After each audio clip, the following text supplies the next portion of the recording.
जय हिंद साथियों, हम सॉल्व कर रहे थे आरपीएससी द्वारा आयोजित पेपर 2022 के पेपर हम सॉल्व कर रहे थे। उसके अंदर हमने 5 पेपर कर लिए थे। आज का जो ये 7 वैकेंसी आई थी जीके एंड हॉर्टिकल्चर, इसका आज पेपर सॉल्व करेंगे। इससे पहले हमने जीके एंड एंटोमोलॉजी के 2 पेपर, जीके एंड एग्रोनॉमी के 2 और 1 बॉटनी का। आज ये लास्ट पेपर है, तो बिना देरी की आपको ले चलता हूँ पहले सवाल की ओर। बैराट के बौद्ध मठ और अशोक स्तंभ के आधार पर राजस्थान के बौद्ध धर्म के प्रमुख स्थान कौन कौन से थे।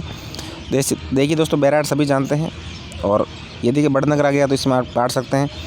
एक बैराट इसके अंदर है, नागौर गया, तो आप ऑप्शन से भी सही कर सकते हैं। गणेश्वर सभ्यता जानते हैं, बौद्ध धर्म की नीति, वालेश्वर नीति। बैराट के अलावा लालसोट दौसा में पड़ता है, नगरी चित्तौड़ के अंदर है, और शेरगढ़ जोधपुर के अंदर। अगला है, ये सवाल इन्होंने डिलीट किया था, इसमें मिस्टेक क्या हुई थी। देखिए दोस्तों, तारागढ़ है ना अजमेर के अंदर है, अचलगढ़ सिरोही के अंदर है, बाबाई जयपुर के अंदर है, जरगा है ना सिरोही में पड़ती है, और इन्होंने उदयपुर दिया इसलिए ये मिलान नहीं हो पाया, सवाल डिलीट हुआ था ये। नदियाँ दी गई हैं, उनका उद्गम स्थल से मिलान करना है। खमनौर की पहाड़ियों की बात की जाए दोस्तों, तो खमनौर की पहाड़ियाँ कहाँ हैं सभी लोग जानते हैं। बनास नदी महत्वपूर्ण नदी राजस्थान की, राजस्थान में बहने वाली सबसे लंबी नदी कहें तो वैसे चंबल है, लेकिन चंबल पूर्ण राजस्थान में नहीं बैठती है। बैराट की पहाड़ियाँ की बात करें तो बाणगंगा, खंडेला की पहाड़ियाँ, कांतली, सेवर की पहाड़ियाँ, साबी। सेवर का है भरतपुर के अंदर है, खंडेला सीकर के अंदर, बैराट जयपुर, और खमनौर राजसमंद के अंदर। ये दोस्तों दी गई है जनगणना 2011 के अनुसार। राजस्थान में सर्वाधिक कुल जनसंख्या वाले जिलों का सही आरोही क्रम, आरोही का मतलब छोटे से बड़ा, और अवरोही आ जाए तो बड़े से छोटा। देखो अवरोही के अंदर दोस्तों 4 अक्षर है, आरोही में 3 है। तो आपको यदि याद रखना है तो 4 अक्षर है तो बड़ा है, 4 अक्षर वाला अवरोही है तो बड़े से छोटा आएगा, और 3 अक्षर वाला छोटे से बड़ा। ठीक है, बड़ा अक्षर है वो बड़े से है, छोटा वाला छोटे से। तो सबसे ज़्यादा जनसंख्या है जयपुर की, फिर जोधपुर, फिर अलवर, फिर नागौर। अगला सवाल है, 1925 में अखिल भारतीय जाट महासभा का अधिवेशन कहाँ आयोजित हुआ। दोस्तों ये पुष्कर के अंदर हुआ था, पुष्कर पड़ता है अजमेर के अंदर, ये आपको ध्यान रखना है। निम्नलिखित में से 21 ज़िले में कोई नदी नहीं बहती है दोस्तों, इसका भी आपको ध्यान रखना है। बीकानेर में कोई नदी नहीं बहती है, जैसलमेर में बह रही है, बूंदी में बह रही है, और धौलपुर के अंदर भी बह रही है। चूरू में भी कोई नदी नहीं बहती है। जोधपुरी सापा को बाकी सारे जिलों के अंदर बहती है। जोधपुरी सापा को प्रसिद्ध करने का श्रेय जाता है। ये सवाल डिलीट हुआ था दोस्तों, कोई पर्सनल नहीं है जोधपुर सापे के लिए। वैसे अजीत सिंह के टाइम कह सकते हैं, पर अजीत सिंह ऑप्शन में नहीं है तो डिलीट हो गया। कोकरू आभूषण शरीर के किस हिस्से में पहनते हैं। कान में। कोकरू लिखा दोस्तों, कई जगह गोखरू लिखा आता है, तो कान में करना कोकरू लिखे। तो प्राचीनतम पंचमार्ग सिक्कों का समय क्या है। तो आपको ध्यान रखना है कि प्राचीनतम पंचमार्ग सिक्कों का समय 800 ईसा पूर्व से 500 ईसा पूर्व BC लिखा है। पंचमार्ग दोस्तों हैं रेड टोंक के अंदर मिले। कहाँ मिले हैं, ये रेड नामक स्थान है टोंक के अंदर। और BC का क्या मतलब होता है, आप इसके अंदर यदि आप कन्फ्यूजन होते हो। देखिए दोस्तों, 0 ईस्वी क्या होता है, जो ईसा मसीह का जन्म हुआ था 0 ईस्वी, अभी चल रहा है 2023, तो 2023 साल तो ये हो गए 0 के बाद में।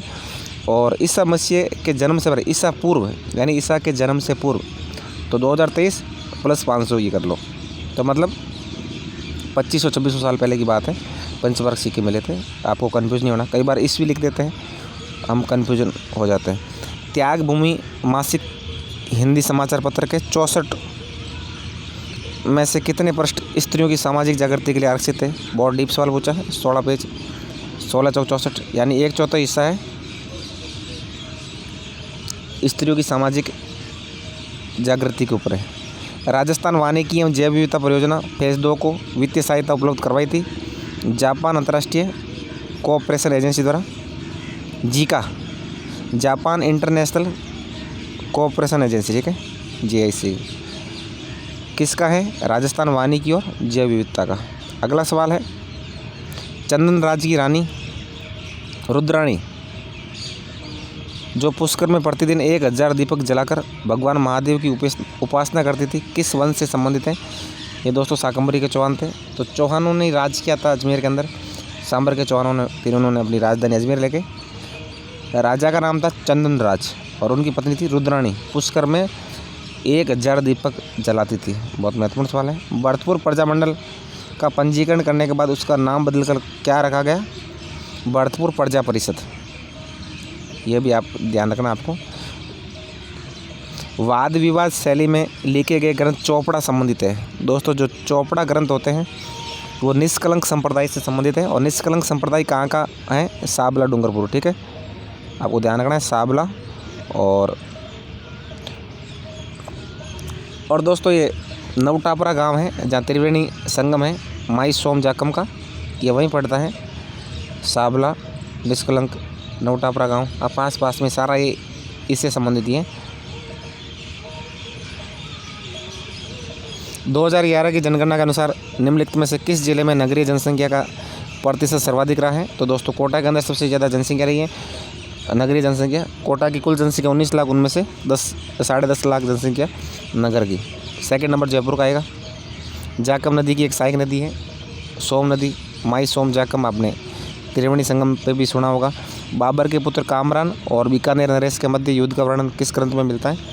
राव जैतसी रोचंत। राव जैतसी कहाँ के शासक थे? बीकानेर के थे। बाबर का बेटा था कामरान। बाबर के दोस्तों 4 पुत्र थे, हुमायूं, कामरान। तो बाबर ने क्या करा था? अपने चारों बेटों के बीच साम्राज्य बांट दिया था। इनकी बात हो रही है। मोटा राजा ने अपनी पुत्री जगत गोसाई का विवाह किस मुगल युवराज से किया था? सलीम से किया दोस्तों। मोटा राजा उदय सिंह जोधपुर के थे और इनकी पुत्री का नाम था जगत गोसाई। इन्होंने सलीम यानी जहांगीर से अपनी पुत्री का विवाह किया था। मतलब जहांगीर जोधपुर का क्या हो गया? जमाई हो गया। वाद्य यंत्र अरबी ताशा मेवाड़ के सैनिक यंत्रों में कब शामिल किया गया? ये चीज़ आपको ध्यान रखनी है। मैं आपको एक बार क्लियर करा देता हूँ। ये दोस्तों सांगा, जो राणा सांगा की बात हो रही है, द्वारा बयाना के युद्ध में बाबर को पराजित करने के बाद 2 युद्ध हुए दोस्तों सांगा और बाबर के बीच। पहला युद्ध हुआ था बयाना का युद्ध और दूसरा हुआ था खानवा का। तो पहले वाले बयाना युद्ध जो 1527 में हुआ था, ये कुछ महीनों का फर्क है, महीने भर का। तो उस युद्ध में हराने के बाद अरबी ताशा वाद्य यंत्र का मेवाड़ के सैनिक यंत्रों में शामिल कर लिया, क्योंकि अरबी ताशा उनका था, बाबर का था। और फिर जब युद्ध लड़े, आपस में मेल मिलाप हुआ, तो इनको मेवाड़ की सैनिक यंत्रों में शामिल कर लिया। राजस्थान की किस झील से श्यामपुरा और बाढ़ नहरें निकलती है? जयसमंद। ये चीज़ आपको ध्यान रखनी है। जयसमंद कहाँ है? उदयपुर के अंदर। निम्नलिखित में से हाड़ौती पठार पर अवस्थित जिला कौन सा है? दोस्तों हाड़ौती पठार पर कोटा जिला स्थित है। निम्नलिखित में से कौन सा पश्चिमी राजस्थान में पाया जाने वाला बालों का स्तूप का प्रकार नहीं है? तो बजादा नहीं पाया जाता। सीप है, बरकान है, पैराबोलिक है। बजादा दोस्तों एक पर्वतीय मरुस्थल होता है, पेडीमंड जो राजस्थान में नहीं पाया जाता। राजस्थान के भारत में ही नहीं पाया जाता। स्टेट फॉरेस्ट रिपोर्ट 2021 के अनुसार राजस्थान में वास्तविक सर्वाधिक वन क्षेत्रफल वर्ग किलोमीटर वाले जिलों का सही उगम क्या है? दोस्तों सबसे ज़्यादा क्षेत्रफल की बात की उदयपुर है पहले नंबर, फिर अलवर है, आपको ध्यान रखना है। और परसेंटेज में भी उदयपुर है, और परसेंटेज में सेकंड नंबर प्रतापगढ़ आ जाएगा। राजस्थान में सूखा संभावित कार्यक्रम कब प्रारंभ हुआ था? दोस्तों जो सूखा संभावित कार्यक्रम है 1974-75 में शुरू हुआ था, आपको इस चीज़ का ध्यान रखना है। माउंट आबू के आसपास जहाँ वर्षा 150 सेंटीमीटर से अधिक है वन पाए जाते हैं, अर्ध उष्ण सदाबहार वन पाए जाते हैं। ये चीज़ भी आपको ध्यान रखनी है, महत्वपूर्ण सवाल है। राजस्थान के किस जिले में पहियों पर खड़ी एशिया की सबसे बड़ी तोप है? तो जयगढ़ दुर्ग दोस्तों जयपुर के अंदर, यह सबसे बड़ी तोप है जो पहियों पर खड़ी है। या हम भी देख रहे हैं तो बहुत बड़ी तोप है। निम्नलिखित में से कौन सा युग्म सही नहीं है? दोस्तों छापरवाड़ा झील ये जयपुर में है, अभी दूदू डिस्ट्रिक्ट में आ जाएगी क्योंकि दूदू के पास पड़ती है। तालछापर झील चूरू के अंदर है। जयसमंद उदयपुर में। बालसमंद जोधपुर के अंदर है, जोधपुर के बाहर साइड के अंदर है। जोधपुर शहर को जल की आपूर्ति बालसमंद झील के द्वारा होती है और कुछ कायलाना झील से। हाली द्वारा हल जोतना आरंभ करते समय जो गोगा राखड़ी बांधी जाती है उसमें कितनी गांठें हैं दोस्तों, आपको ध्यान रखना है। 9 गांठें हैं। काफ़ी महत्वपूर्ण सवाल है। हाल ही कितनी गांठ बांधता है गोगा राखड़ी पे? 9, क्योंकि गोगा नवमी है ना, नवमी पे 9 होगी, ऐसे याद कर लो। गैर नृत्य के समय पैरों में बांधी जाने वाली घुंघरुओं की पट्टी को क्या कहते हैं? रमजोल कहते हैं। बहुत महत्वपूर्ण है। अगला सवाल है, राजस्थान में पर्यावरण और जलवायु परिवर्तन निदेशालय की स्थापना 2019 में हुई। ये भी महत्वपूर्ण है दोस्तों। इसी के साथ ये आज के हमारे सवाल पूरे होते हैं, क्योंकि हम सब्जेक्ट नहीं करेंगे, केवल राजस्थान जीके और जीके का पार्ट कर रहे हैं। दोस्तों आपको मेरा वीडियो अच्छा लगा है तो वीडियो को लाइक करें, चैनल को सब्सक्राइब करें। और आज पास में थोड़ी आवाज़ आ रही होगी, इसके लिए मैं क्षमा चाहता हूँ। जय हिंद, जय भारत।